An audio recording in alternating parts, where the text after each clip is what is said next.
Thank you, Jay, for that introduction. And more importantly, thank you for your commitment, your leadership, your passion in helping the people of Western Massachusetts and Northern Connecticut manage the various side effects and issues and secondary risks of surviving cancer. Your holistic approach to a better, bolder living after cancer survival is absolutely inspirational. At the start, let me be clear. I am only a baseball executive. I am not a clinician, a researcher, a scientist. There will be no PowerPoints or slides or anything that, any words that you can't understand. I am here, as Jay alluded, I am here more as Exhibit A, that there are people like all of us, like most of us, and who have survived this miserable disease and have gone on to do significant things in their personal life, in their public life, in their private life, but I'm just here as an example of one. So if I may, I would like to tell you my story of cancer survivorship and go from there. 12,000 days, 33 birthdays, 17 wedding anniversaries, 2 children, 4 World Series championships, 3 loyal Labrador retrievers, Camden Yards, 1 good and original ballpark idea, helping to save Fenway Park, innumerable smaller pleasures taken for granted, Thanksgiving, skiing out west, the arrival of spring, TV on the couch with my wife, good friends, good food, good times. All denied to me, all stolen from me. Or they sure could have been, and would have been, if not for the Dana-Farber Cancer Institute. If the doctors, nurses, researcher, and staff at Dana-Farber had not intervened on my behalf, they resurrected my life. They handed it back to me and said, "Here, Lucchino, this is your life back." My gratitude is boundless. One caveat, you have heard and will hear today from doctors and experts far more knowledgeable than I. Listen and learn. Cancer survivorship training is in the 2nd or 3rd inning only. We have miles to go, and we need you to be active participants in this process. So let me recall my personal story. It was 1985. I was an executive for the Baltimore Orioles at the time. I was diagnosed on Friday the 13th, the day of a, yes, for a superstitious baseball executive, you can imagine what that means. There was also the day of my scheduled birthday celebration that night. My apprenticeship was behind me. Both my marriage and what I would later come to call my career still awaited me. I was healthy and strong, having just returned from a motorcycle trip with my best friend to the south of France. The world lay at my feet. I was on the ascent, lifted by hard work and good fortune, confident in what I was sure were my limitless possibilities. Cocky, some have told me since, full of myself. Looking back, I have no doubt they were probably right. There was just this nagging cough. The diagnosis fell like an axe. Large B-cell non-Hodgkin's lymphoma. I couldn't even spell it. It split my life in two, into before and after. I was stunned. I felt like life had betrayed me. I was scared and angry. From that moment on, in one way or another, almost every waking moment was about my cancer, this cancer, my cancer.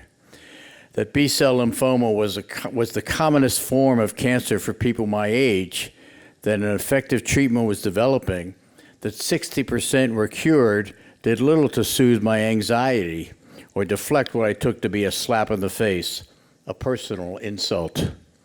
Things like this happened to others. They didn't happen to me. Initially, I did fine with the first approach. I had several chemotherapy treatments and no really unusual side effects.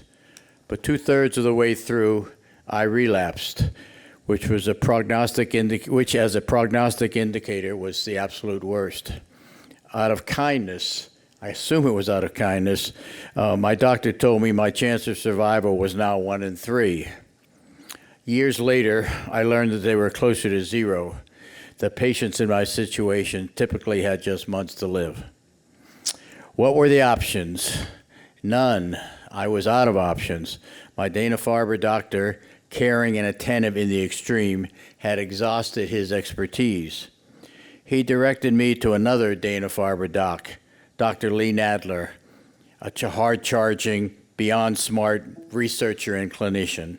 Lee had something up his sleeve, a bone marrow transplant. It was at that time a new modality. Virtually untested, it was a long shot at that. A Hail Mary. The treatment could have been lethal, but I had nothing to lose. Up until then, with patients in similar circumstances, nothing had ever been found to reverse the course of the inevitable. It would take a small miracle. More than 12,000 days later, here I am. Miracles happen. A miracle is an occurrence outside the laws of nature, an act of God, but it turns out that this one may be more prosaic than that. Maybe commitment and brains and energy, nourished by tons of money, encourages the miraculous. Whichever way you explain it, whether it be by divine intervention, fate, or plain hard work, and maybe, or that maybe the DFCI at 450 Brookline Avenue is like Lourdes, a focal point for mysterious cosmic healing energies. This kind of thing seems to happen at Dana-Farber more often than one might expect. I was told by Liz when I came in today that here we were 87 miles from 450 Brookline Avenue, which is where Dana-Farber is. And as a trustee of the institution and chairman of the Jimmy Fund, I'm here to remind you what a great resource it is for Central Mass and Western Mass as well. And I hope you will take advantage of it. It's only 87 miles. I came up from Baltimore when I was there and when I was being treated, and I would take a plane and a cab and all sorts of things throughout the winter months. So now when I drive past Dana-Farber almost every day on my way to Fenway, I take it for granted what an extraordinary institution that is, and so many other institutions we have in Boston, and you have out here. I mean, the Survivor Journeys is a great institution, even though it's in its infancy. And I think that we should recognize the people and the institutions that we have available to us here in Massachusetts, and be grateful for that. There are, of course, other stories like mine. All of you have your own powerful stories, I am sure. At some point, 2 out of 5 of us will be or have been diagnosed with cancer. 2 out of 5. Think about this. Look to your right, look to your left. Is that your wife beside you, your husband, your child, your good friend? This year, 1.7 million of us will hear that diagnosis. More than 600,000 will die from this miserable disease. 600,000. The population of Boston is 600,000. The prospect is too terrible to think about. But we are living through a watershed moment in cancer therapy. Here are some facts for you to consider. A diagnosis of cancer used to be considered a death sentence. These days, it's increasingly a survivable disease. In 1975, there were only 3.6 million cancer survivors. In 2016, I believe we survivors numbered more than 16 million. By 2040, experts project more than 26 million survivors.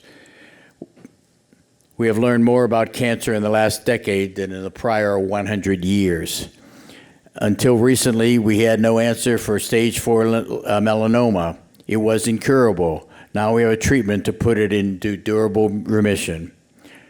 Early detection is more precise and reliable and widespread. Better treatments, improvements in therapeutics, advances in research are helping people live longer with cancer than ever before. Make no mistake, we're in the midst of a clear trend of decreasing cancer mortality, which means increasing cancer survivorship. And that is, I think, one of the issues of our time as we tackle this miserable disease. I keep saying miserable disease. It's almost like one word, but that's how I feel about it. Over the past few decades, breast cancer death rates have decreased by 39%. Prostate cancer death rates declined by 50%. Colorectal cancer rates declined by 52%. Lung cancer death rates declined by 45%. Overall, in the past 2 decades, deaths from cancer have dropped 27% since 1991. Cancer researchers at Dana-Farber, for example, have discovered the first new drug for myeloid leukemia in 25 years. They have developed a blood test with the potential for early detection of ovarian cancer, are participating in the development of a revolutionary therapy which will allow us to harness the power of the immune system to seek out and destroy cancer cells. Still, the casualties mount. Among them, many close friends, too many. Joe Heiser, esophageal cancer, Dick Balzer, prostate, Carolyn Kalin, breast cancer, David Lamb, lymphoma, Kevin Towers, thyroid. Cancer has touched every one of us. We've all suffered calamitous losses, and for me, this is not a question of philanthropy or community service. For me, and I suspect for all of us, this is personal. We need to answer the call. We need to do more. We need to be active. We need to give our energy. Asking for donations is ordinarily an awkward thing to do because, of course, there are no end to worthy causes. But for me to ask you to give to this particular cause, to the particular institution that I work with, is something I do without hesitation. Unflinchingly, gladly, I make no apologies. 12,000 days, 33 birthdays. This is my debt to Dana-Farber and to cancer researchers everywhere. If I am unrelenting in my appeals to you, if I seem to be forever hitting people up, now you know why. What will it take? It will take money and energy, enormous amounts of both. We're beyond the end of the beginning. This is the beginning of the end. The more money we raise, the more energy we devote, the more organizing we do, the less time it will take. You can open your checkbook or you can contribute in other ways. You can volunteer your time or help organize an event or participate in an event or support an event participant. In our cases as survivors, we can expand our commitment to organizations like Survivor Journeys here in Springfield to improve and celebrate our survival and perhaps to touch and inspire others along the way. Much progress has been made. Much is left to do. After this long preamble, what I've come to here to tell you, what I can't overemphasize, is that we at the Jimmy Fund and people like Jay Burton and Survivor Journeys here in Springfield depend on your support and participation. With your support, anything is possible. I close this part of my remarks with a personal thank you to all of you for your commitment to being here today and for taking up arms to join in the survivor's journey. Cancer Survivorship 101 is just a first step. But as we frequently say in baseball rebuilding efforts, it's not the size of your first step that matters, it's the direction. Congratulations, we're all moving in the right direction with our commitment to improve the cancer survivor's journey and to work with others and with institutions like Survivor Journeys to spread the word. Cancer Survivorship 101 should be a required course for all of us and for our future brothers and sisters in the survivorship fraternity. Spread the word, and I say thank you for the effort that you will make. Now remember, I'm a baseball executive, so those are my prepared remarks. But I have brought a bag with me of giveaway items, of course. And given the fact that I think you all should be rewarded for the commitment that you've already made to be here and to be active participants, I want to say that we have a small gift. I brought a small gift from the Red Sox for you in the Q&A process. So there will be a gift for those who are interested enough and bold enough to ask a few questions. I usually impose one rule. You have to catch the gift in order to keep it. But I think maybe, Jay, we can relax that today a little bit. So please, are there any questions for me? And there's a lot that I've left out, of course, but maybe the Q&A will help fill in some of the holes. Yes, sir. First and foremost, thank you for your time and your dedication to this cause. I just had surgery 9 weeks ago, and I'm fortunate to be sitting here today. I want to thank you for that, but then just as a side note, thank you for 4 World Series. The other rule that I have is the nicer, the more complimentary the question, the better to give. There's the guy who started out just the right way.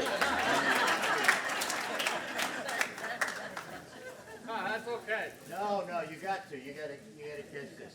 All right. This is a ball signed by, let's see if I can read that signature. Jay Burton. No. This is Raphael Devers. Yeah, nice catch. Is there? Yes, ma'am. Well, I know 450 Brookline Avenue very well. I'm a graduate like you are, and A graduate. I had 4 transplants, and I wondered, can you tell us what year you had yours, how you felt about getting this new thing, and have you had side effects? Can you repeat the question? Yeah, I will repeat the question. The question is, what year was I treated, and have I had side effects and issues since then? Yeah, like all of you, we have all had issues. That's why we're here. We want to prepare the next set of people for the journey that they're going to have to take. I was treated in 1985, 1986. What I remember very vividly after that Friday the 13th diagnosis, that night I talked to a doctor named Tom Fry at Dana-Farber. I'd been given his name. It was 11 o'clock at night in September of 1985. I called him anyway. He talked to me until almost 1 in the morning. And that kind of caring is really what we all take out of this. If we're lucky, if we're fortunate to survive, the sense of caring that comes from people like Tom Fry was just extraordinary. That doesn't mean after the treatment I was scot-free. As I said, I relapsed in the middle of it. And every slight cough or sneeze, I would say for at least the next 2 or 3 years, was certainly, in my mind, a harbinger of a return of this disease. So I think I threw myself back into work as a way to help me deal with some of the depression and anxiety that Dr. Hall was just talking about. And I did many years later. I treated almost like a footnote, but I had prostate cancer also in 1999, 2000. And I still believe that there may have been some kind of connection from the radiation that I had the first time. So, yeah, I have had my share of negative feelings and attitude and concern. But every time I go to Dana-Farber, I get and I go a lot because I do a fair bit of work over there. And it's a positive experience. I am reminded of how many people care and how much progress we are making. But that's my story. Let me give you a gift. How about a T-shirt that you can? Yeah, this is a. Here we are. Let's see. There's a T-shirt, huh? Boston Red Sox T-shirt. You remember the rule, right? Remember the rules?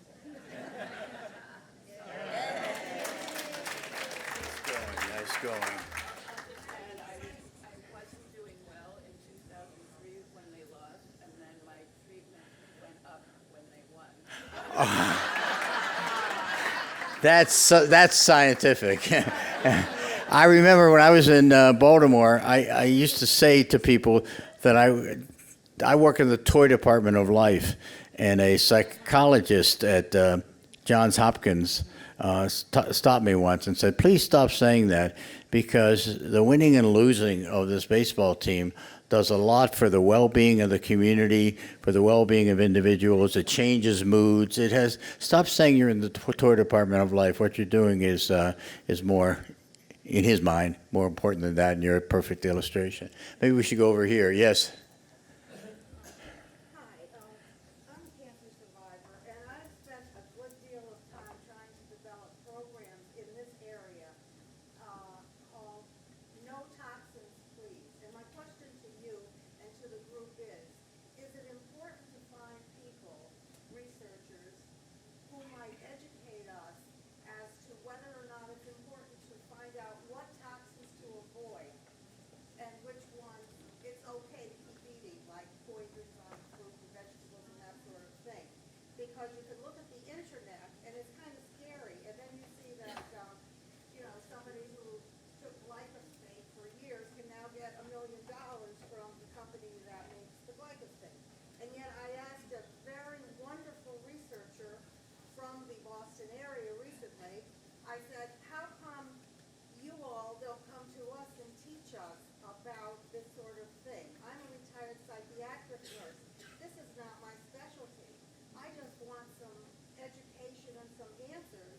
And this man said, well, the studies that are being done are not big enough for us to come and conclusively say, stay away from glyphosate, stay away from the toxins that we think are in the air, water, food, cosmetics, and cleaning products. And I am baffled. Really, I don't want to waste my time. I could be painting pictures or swimming or doing something like that, but I'm trying to find answers, and there's no connect for me with some big guns who might educate us. Are other people interested? Please raise your hand. If you are, I'd like to know, and I think other people here, like Dr. Burton, would like to know. Would you raise your hand if you're interested in this particular topic? Okay, so now. Great. I think that needs no translation or repeat. Thank you very much. We are here talking, at least I am here talking about fighting on the personal level and the personal price that we pay and in the survivorship after cancer treatment and diagnosis. But there is, of course, another level that we need to be fighting on the community front, on the public front, dealing with compounds that are toxic or carcinogenic, and I think that's only a half a step away from where most of us are. Yes, please. I've gone to the Jimmy Fund, and I've been to Dana-Farber for a stem cell transplant. But my question is, have you have to go back for any maintenance on your treatment, or you got tested since Yeah. to keep up with it? The question was about maintenance. Do I go back? Remember, I am 33 years out. And so for many years, probably almost 15 or 20, I came back. And then my doctor said, you have to understand that now you're just giving us information so that we can keep track, because we've never had so many people out so far. It's not really essential to you that you fly across the country, because after I left Baltimore, I went to San Diego for 7 years to run the San Diego Padres. And so I stopped at about year 18 or so, but I came back quarterly, and then I came back every half year, and then I came back every year, because as Dr. Hall mentioned earlier, 70% of us are confident that we're going to have a reoccurrence. And I'm glad to hear that you have not had one, and I have not had one, but I don't go back now anymore. I'm over there enough, and they don't need it. I don't need to be a patient again there. I know how good they are. Let me give you a gift here.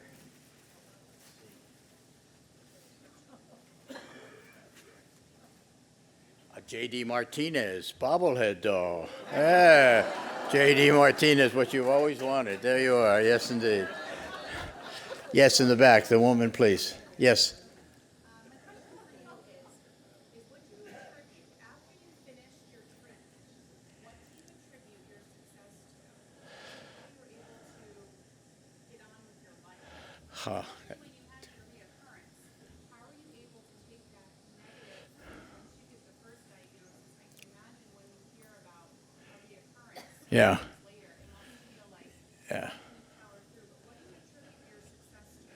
Boy, that's a very interesting question. And also a follow-up to that is how, what do you attribute your success to? And how many years would you say did it take you to sort of get back on track with the rest of your life in the business that you were in? Yeah. And the question is, what did it take? Was I able to achieve a fair bit after my cancer treatment, and how long after that treatment did I really put it in my rearview mirror? I think those are the two questions. I can tell you that I didn't put it in my rearview mirror for a long time. I really didn't. I would say probably 10 years or so, and then a few years after that, I had this recurrence with prostate cancer. I decided I was not going to impose that on all my friends and support group and my family. Of course, they were deeply offended that I kept it to myself and was treated for it. But that was 15 years afterwards. So I would say probably until earlier this morning, I would say that's probably when I put it behind me, because I had to come and speak to you. But and I don't know what the reason. I know the one of the causes was I was given the opportunity by these talented researchers and clinicians to have a second bite at the apple. And any of us who have a second bite at the apple know how much better it tastes, or how much how important it is to do this right. And so the other part of it probably has to do with my socioeconomic insecurity, and I just was driven. I was a baseball executive. I used to say, and kind of a workaholic. I would say that if I had a paper route, I would probably work all night, on it. And so part of it was I wanted to get back to that so badly. I had a little extra motivation, as I think all of us do have some extra motivation after we are treated. Time and the passage of time is something we're much more conscious of after treatment. So I'm not going to summarize this as a benefit, as a blessing that happened to me or happened to all of you. I am going to say that there are some good things that come from it. The sense of knowing that I want my professionals to care, that's most important. If my accountant is not as quick as another accountant, but he cares a lot more, that's the guy I want to hire. So caring is one of the things. A greater sense of time and my own insignificance in the great process of time. That was one of the good perspectives. I bet you all could list several of characteristics or feelings that you've had that are all very positive that have come out of your cancer treatment. I still wouldn't recommend it, but I think you've got to be open-minded and realize that there are some pluses that we get, and that second chance mentality is part of it. Hang on, let me see what I have here.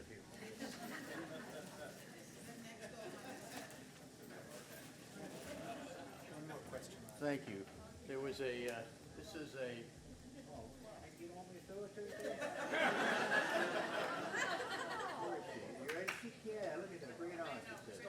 This is a baseball signed by Rick Porcello. I think I should. Let me get that. You have 15 people in front of me.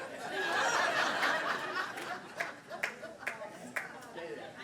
Stay there. Stay there.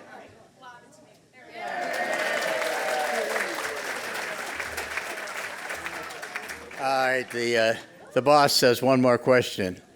Okay, yes, over here, please. Yeah. You. Yes, please. Yes, you. My husband, Bill, is a two-time esophageal cancer survivor.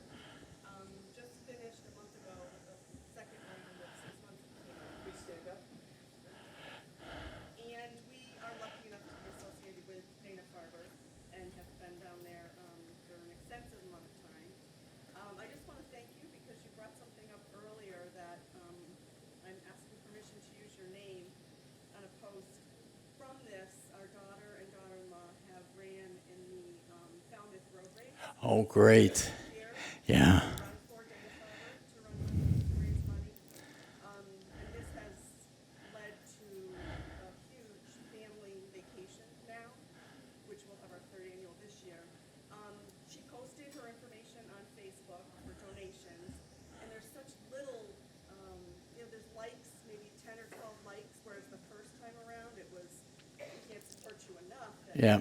So I hope I can use your name. Absolutely. Inspiration. Absolutely. Please. To say I'm not embarrassed to ask for more. Okay, her question was about the family's experience with a couple of bouts with esophageal cancer held by her husband, and could she use my name and that of the Jimmy Fund in connection with some posts to help promote her daughter's running in the Falmouth Road Race? And I say absolutely. Falmouth Road Race, the PMC, I don't know how many of you are familiar with the PMC, 55% of the Jimmy Fund budget comes from the PMC every year, this gigantic bike ride that goes from Sturbridge to Provincetown. So there are a number of, this is the Jimmy Fund season, so thank you for reminding us about it. And the Falmouth Road Race is a great one of the things that supported us for a year, raised millions and millions of dollars for Dana-Farber and the Jimmy Fund. Thank you. I'd love to have more questions, but I think we got to stay on schedule. Go ahead. Care about you. The second cancer you thought was aftermath from the radiation treatment from the first one. That's what you It's possible. It was possible. I don't have demonstrative proof that that was the case, but it. was wondering, did that make you alter your treatment for the second? No, it didn't. The question was, I had a second cancer bout in 2000, and that was prostate cancer, and did the first treatment, and my reaction to the first treatment, and my questioning as to whether the second cancer somehow was derived from the full-body radiation that I had the first time. Did that alter my treatment? No, it did not. I thought about it just as because I'm a curious guy, wonders about how things happen in my life. But no, it did not alter it. I went to the best doctors that I can find, and of course they were at Dana-Farber Cancer Institute, and 450 Brookline Avenue, 87 miles from right where you are. Thank you all very much. Thank you. I appreciate having you. Thank you.